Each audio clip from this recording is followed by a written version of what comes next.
Thankfully, the beaches in LA opened again for exercise only, and by the looks of my love handles, it's not a moment too soon. Not only is swimming and jogging good for physical fitness, I feel it's important to get out of the house into the fresh air for one's psychological well-being and mental health. So while everyone is practicing forced social distancing, try not to distance yourself too much from nature, and make sure to keep your outlook positive and your spirits up. That said, the ocean often reminds me of legends about Atlantis, as well as the Minoan civilization, and also today's topic, the Phoenicians. As many of you are already aware by now, the sea levels were 300 to 400 feet lower during the late Pleistocene, or Ice Age, when Atlantis was said to have existed in the Atlantic Ocean.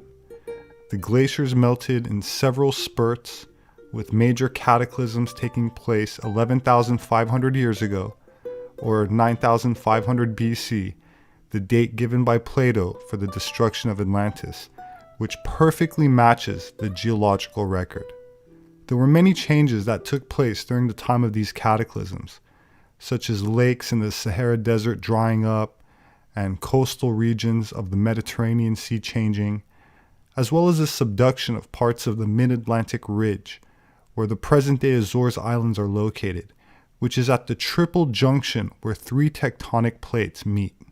The cause of these catastrophes are not completely known yet, but it's believed that one of the probable causes was the arrival of a huge mass of a celestial body that might have passed near the Earth, provoking tremendous tensions in the internal magma of the planet, with magma tides pressuring the thin solid crust of the planet, wrinkling it in some places, and causing sinking and rises in other places. According to legend, Atlantis was the main victim of those cataclysms that contributed to the fall of its powerful civilization, and various ancient texts state that after the continent or island sinking, its survivors went on to settle in other parts of the world, oftentimes around high elevation. Some examples include the Pyrenees Mountains, where the modern-day Basque population lives, a demographic which I point out in my books as being among the highest group of Rh-negative blood type in the world, and in one of my most popular videos with close to 2 million views, which I'll leave a link to in the description, I point out that the Basque themselves attribute their origins to a place called Atlantica. Another mountain that has a people who share similar origin myths, as well as genetic affinities to the Basque, are the Berbers, or Amazigh people, around Mount Atlas in northwest Africa, stretching from Morocco to Algeria and Tunisia. Plato tells us about the conflicts they had with the Egyptians and Greeks, and how they finally were defeated in a war of the Titans, or Battle of the Gods, fought to decide which generation would have dominion over the world. It ended in victory for the Olympian gods. Of course, Greece is very close to Turkey, where we find another mountain where survivors of the cataclysmic deluge were said to have settled, the Caucasus Mountains, where Mount Ararat is located, and the Bible tells us Noah continued his lineage from. It's clear to me that the biblical tale, which was passed down for many generations, over thousands of years, in its original form was not a story about a man taking two of every type of animal on earth, but specifically pertained to the domesticated animals used in agricultural civilization, such as oxen, horses, cattle. As anthropologically speaking, this is where these animals were distributed from during the Holocene, as well as the gene responsible for blue eyes, diffused by people speaking an Aryan or Proto-Indo-European language. It's also near the oldest known megalithic structures in the world, such as Göbekli Tepe, so there's no conflict between the biblical, mythological, archaeological, linguistic, or genetic record in this regard. It's clear that a powerful and sophisticated antediluvian civilization left indelible marks on the people of the Holocene's culture, meaning our current age, after the cataclysms that ended the Pleistocene. And this influence is evident in the Phoenician civilization that was their successor in the sea trade. The Phoenicians inhabited the Mediterranean coasts, the narrow and fertile strip located between the sea and the mountains of Lebanon, near an abundant source of mountain forest and cedar wood used for naval construction. Their religious capital was called Byblos by the Greeks, because papyrus is one of their principal articles in this trade, and the Greeks took the name of the city as their word for book, Byblos, and from their word for books we get our name for the Bible, which means the book. I bring up the Bible again because I want to mention some Phoenician characters in it, which are barely talked about yet play an important role in influential secret societies today. The Phoenicians were already influential around the year 2000 BC, but their power grew in 1020 BC under the leadership of Abibal, whose name means "my father is Baal." You might recognize the name Baal as in Baalbek, another Phoenician city adorned in swastikas and Solomon's seal, or some call it the Star of David. Abibal was a king of Tyre, one of the oldest continually inhabited cities in the world, and the legendary birthplace of Europa, the princess or goddess from which Europe is named after. Abibal was also the father of King Hiram, who made Tyre into the most important Phoenician city and capital of a vast and powerful trading empire. The Bible says that Hiram allied himself with David, king of the unified kingdom of Israel, and built David's palace in Jerusalem. After King David's death, King Hiram maintained his alliance with David's son and successor, King Solomon, referring to him as brother, and establishing trade routes to Egypt, Arabia, Mesopotamia, India, and according to some accounts, the Philippines. This Phoenician trade empire also extended into the British Isles for tin and the copper mines of Michigan, fueling what is termed the Bronze Age. Both kings grew extremely rich and powerful, and according to the Bible, Hiram then built the first temple in Jerusalem. While many are only aware of this temple in literal terms, it has much deeper occult implications, and this strikes at the core of several major secret societies. For example, the tale of Hiram Abiff is passed down in Masonic lodges as central to their third degree. In the legend, Hiram is killed, buried below the temple with secrets inscribed on his grave, which are revealed in this initiation ritual. In an anthropological and historical context, I'd like to point out that this sect of what we're calling Phoenicians and Israelites are connected to the dynasty of pharaohs that are known as Hyksos. The Egyptian word Hyksos means rulers of foreign lands. The Jewish historian Josephus calls them shepherd kings, and they introduced the horse, chariot, and bronze to the African continent. Their origins are from Eurasia or Western Asia.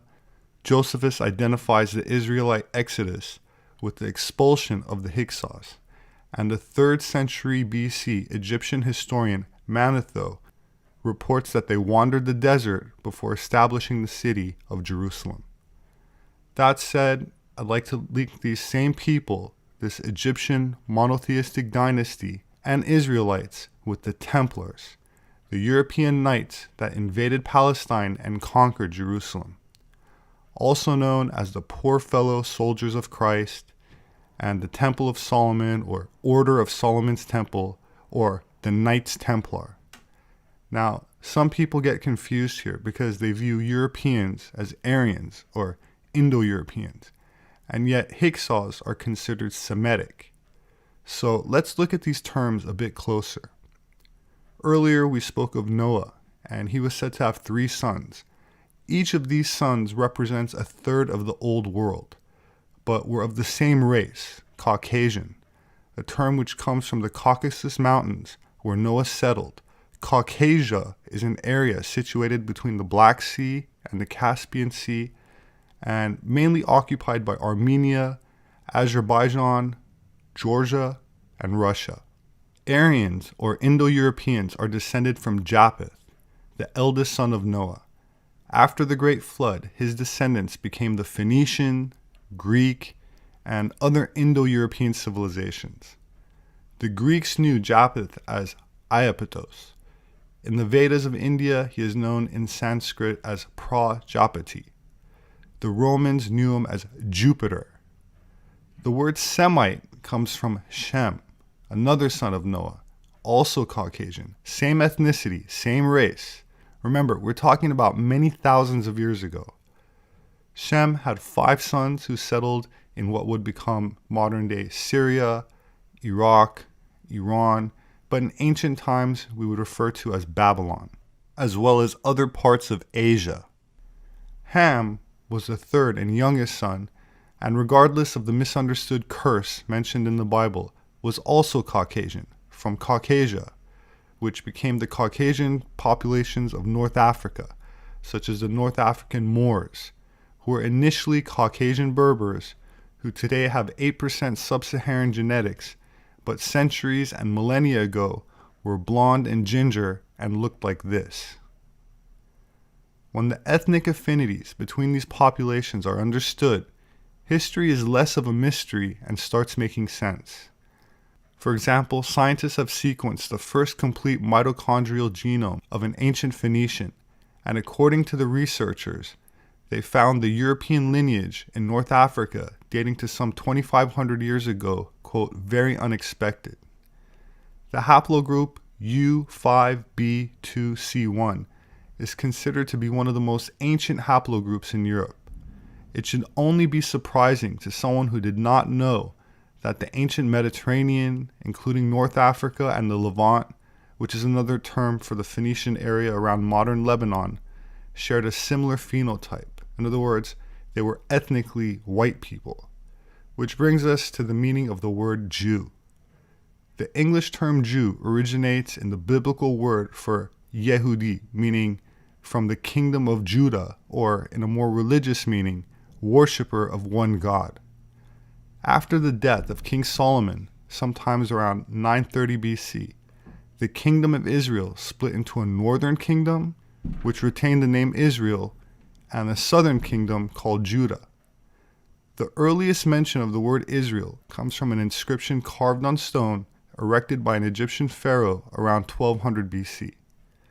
The northern tribes and southern tribes had a war, which I won't get into now, but it weakened them both, and around 735 BC, the Assyrian Empire launched attacks and eventually dispersed the northern tribes to the north and into Europe as well as into the Mediterranean.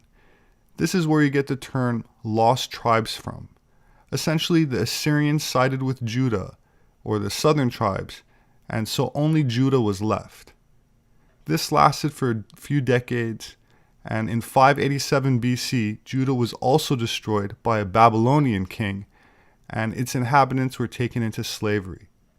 This is not only biblical history, but documented on cuneiform tablets. The first temple and Jerusalem were destroyed, and its people deported to Babylon. The Babylonians were eventually conquered by the Persian Empire, and the Persian king Cyrus the Great gave the Jews permission to return to Jerusalem.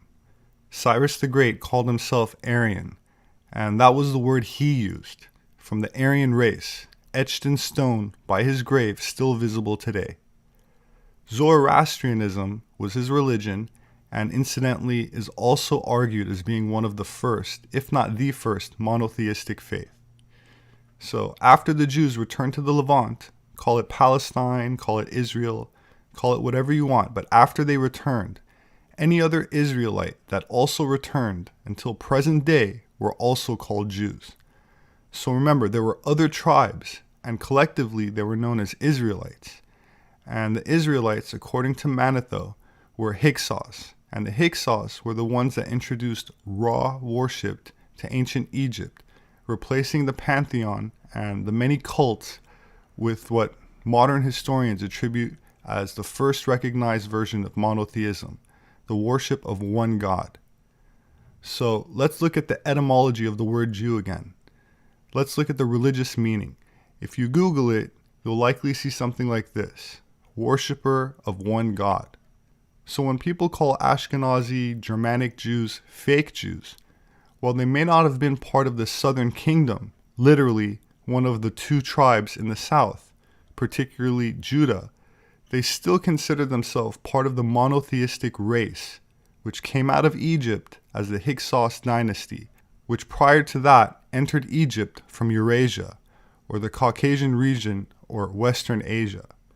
Racially and ethnically, Semitic and Aryan in an anthropological context are indistinguishable. In modern times, there's been a lot of race mixing, especially when we're talking about slavery, Islam, and all that comes with that. I really wanted to make this video about the Phoenician presence in South America, but that will have to wait for another video. I'll close this presentation with one final point.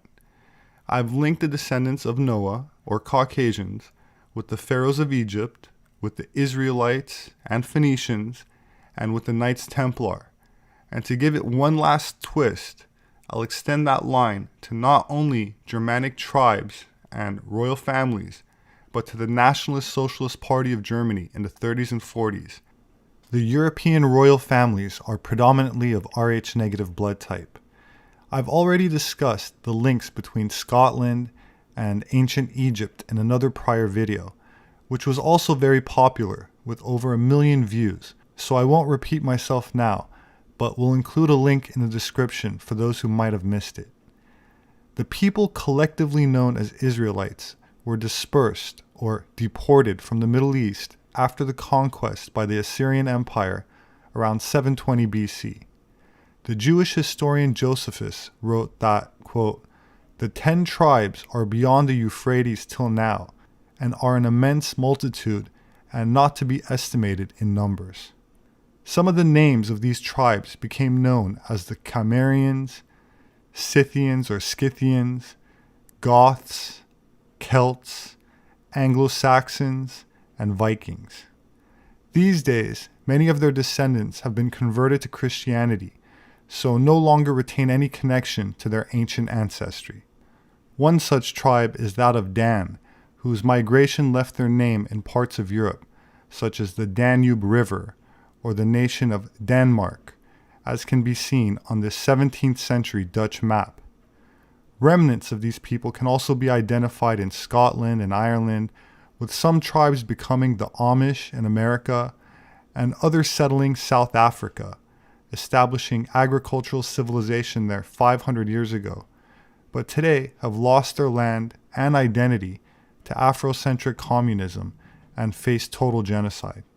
Scandinavian people in general being amongst the most lactose-tolerant people on Earth, meaning they can digest milk as adults, a genetic trait that stems from Aryans of Eurasia who domesticated cattle and disseminated them into Europe during the Holocene, along with blue eyes.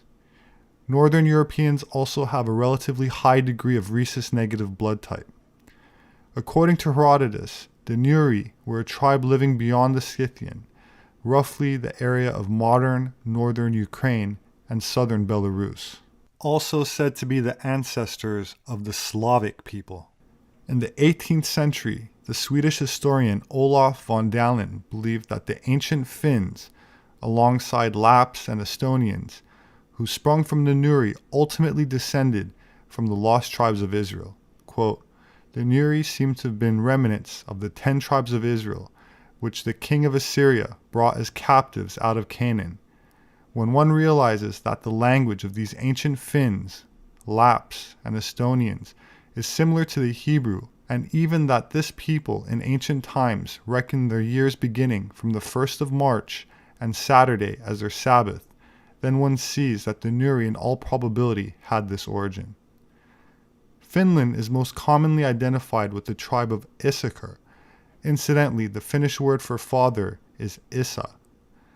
Which brings us to the Germans, who are closely related genetically to Britons, Dutch, and Scandinavians, while the Middle Eastern or Eurasian origins of certain Nordic and Germanic tribes is documented in the 12th century by the Icelandic historian Snorri Sturluson in the Chronicles of the Kings of Norway. Sturluson wrote that they, under the leadership of a priest chief Odin, had trekked from regions south of the Caucasus Mountains called Turkland via Russia to northern Europe.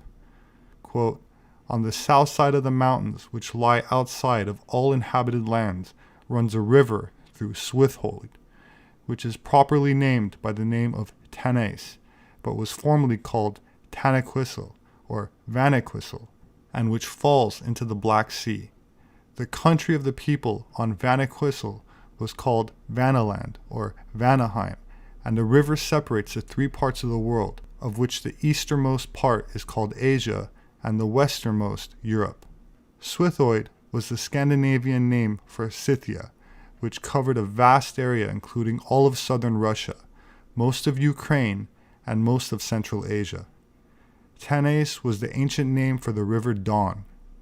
Sturluson continues, quote, "There goes a great mountain barrier from the northeast to southwest, which divides the great Swithoid from other kingdoms. South of this mountain ridge, it is not far to Turkland, where Odin had great possessions. In those times, the Roman chiefs went wide around in the world, subduing to themselves all people, and on this account many chiefs fled from their domains.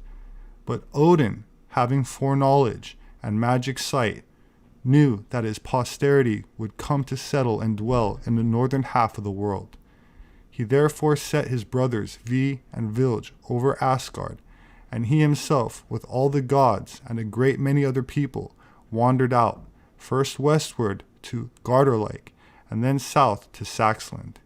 He had many sons, and after having subdued an extensive kingdom in Saxland, he set his sons to rule the country. He himself went northward to the sea, and took up his abode in an island which is called Odin's Island in Finn. Saxland is Saxony. The mentioned sea is the Baltic Sea. The largest city on Finn, the third largest Danish island, is Odense, a name which means Odin's Island. The Danish historian Peter Friedrich Sum wrote, speaking of Scandinavians, that, quote, "the ancestors of ourselves, the Germans and the Celts, lived together in Asia Minor." Snorri Sturluson and Peter Friedrich Sum did trace the ancestors of the Nordic and Germanic tribes back to the Caucasus regions and Turkey, but they did not trace them further than that. They did not trace them all the way back to the lost tribes of Israel, but in 1723, the French Huguenot Dune Jacques Abadie, who lived in exile in Germany, the Netherlands, and Britain, did so in the book La Triomphe de la Providence et de la Religion. Quote, "Unless the 10 tribes of Israel are flown into the air or sunk into the earth, they must be the 10 Gothic tribes that entered Europe in the 5th century, overthrew the Roman Empire, and then founded the 10 nations of modern Europe. 4 of those Germanic tribes, the Eastern Franks, the Bavarians, Swabians, and Saxons, evolved into Germany after the division of Charlemagne's Frankish Empire in the 9th century. The origins of the modern state of Germany began with the Frankish Empire. The Franks were a large Germanic tribe that lived around the Lower Rhine, in what today is West Middle Germany, parts of the Netherlands, Belgium, Luxembourg, and northern France. They defeated the Roman governor who ruled northern France in 507, defeated the Visigoths, and annexed southwest Gaul. Charlemagne expanded the kingdom of the Franks, and on Christmas 800 AD in Rome, Charlemagne was crowned emperor of the Frankish Empire by Pope Leo III. Charlemagne's son, Louis the Pious, inherited the empire, but after his death and a brief civil war, his 3 sons divided the empire into 3 parts. Early in the 10th century, the Kingdom of Germany was made up of tribal duchies of the larger Germanic tribes. Between the 10th and 13th century, the German tribal duchies dissolved into regions ruled by families or nobility. That said, I'd like to reiterate some information that I covered in a previous video about the Templar Society, a German Protestant sect with roots in the Pietist movement of the Lutheran Church. They spell Templar differently than the Knights Templar, but their beliefs also revolve around rebuilding the temple in Jerusalem, the land reclaimed by the Knights Templar during the Crusades, the part of the Levant once considered part of the Phoenician Empire, and where the Egyptian historian Manetho claimed that the Hyksos pharaohs settled, by those that the Bible calls Israelites. I'll also leave a link to that video in the description for those interested in following this line of research. There's a lot more I can say about this subject, but it'll have to wait. For now, I'd like to point out some interesting facts about President Trump, whose paternal ancestry is traceable to Bohemian Amberg, a village in southwestern Germany in the 18th century. Its residents are known as Palatines. Their historic coat of arms is the Palatine lion, with its tongue extended, a red crown, symbols of their ruling families as seals, and also on the Bavarian coat of arms. Bavaria's origins date back to Celts and Suebian groups. The Celts identify as one of the lost tribes that entered Europe, and the Suebians should sound familiar to my readers as in Swabia or Neuschwabenland, the area of Antarctica annexed by the nationalist Germans and central to Operation High Jump, the classified post-World War II military invasion of Antarctica by Allied forces. Johann Trump, born in Bobenheim in 1789, moved to the nearby village of Karlstadt, where his grandson, Frederick Trump, the grandfather of Donald Trump, was born in 1869. This German heritage was long concealed by Donald Trump's father, Fred Trump, after World War II, and until the 1980s, he told people he was of Swedish ancestry.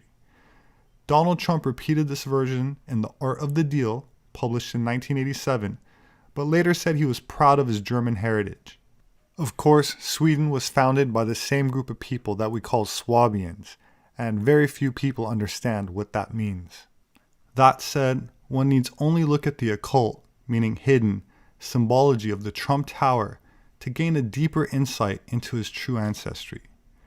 Completed in 1983, it has an official height of 664 feet, but if you count its spire, however, it raises its height to 666 feet. While 666 is called the number of the beast in most manuscripts of Revelation, a fragment of the earliest papyrus gives the number of 616 as the original number of the beast. In a Kabbalistic context, 666 is a positive, holy number associated with light, or the sun, and the heart chakra. 666 is also the number of the goddess, such as Ishtar, Isis, Aphrodite, and is sacred in Egyptian mythology. It's related to sex, fertility, and motherhood. That said, Trump Tower also features an inverted triangle made up of trees or bushes. An upside-down triangle is also a symbol of the goddess. In alchemy, it means water, or the divine feminine energy. And if you look closely, you'll see that the trees are arranged in 3 rows of 6, making up the 3 sides of the triangle. I'd like to also point out that the tree itself is a sacred sex symbol, from the tree in the Garden of Eden to the fig or Bodhi tree associated with Buddha and enlightenment, which is really a reference to Tantra. Above this inverted triangle of trees, we see 7 pillars rising. If you count the points at the top of the building, you'll notice there's 7, which in Tantra are the number of chakras in the human body. In astrotheology, there are 7 gods, meaning the 5 visible planets with the naked eye, plus the sun and the moon. In Islam, or Sufi cosmology, there are 7 heavens and hells. And of course, in the biblical context, it's the 7 days of creation. In a more esoteric perspective, 7 has to do with sacred geometry. As Pythagoras tells us, the number 7 is, quote, the essence or first principle of things. That said, Donald Trump is of Rh negative blood type. I think that's enough for now, so I'd like to thank you for listening. My name is Robert SEPEHR. I'm an anthropologist. My published work is available on Amazon. My books make a great gift. If you'd like to support my work, you can do that through patreon.com. There should be a link in the description section for those who are interested. I appreciate it. Thank you very much. Please hit the like button and subscribe for future updates. As always, I look forward to reading your thoughts, so please leave a comment below. Please have a wonderful week, and I hope to see you again soon.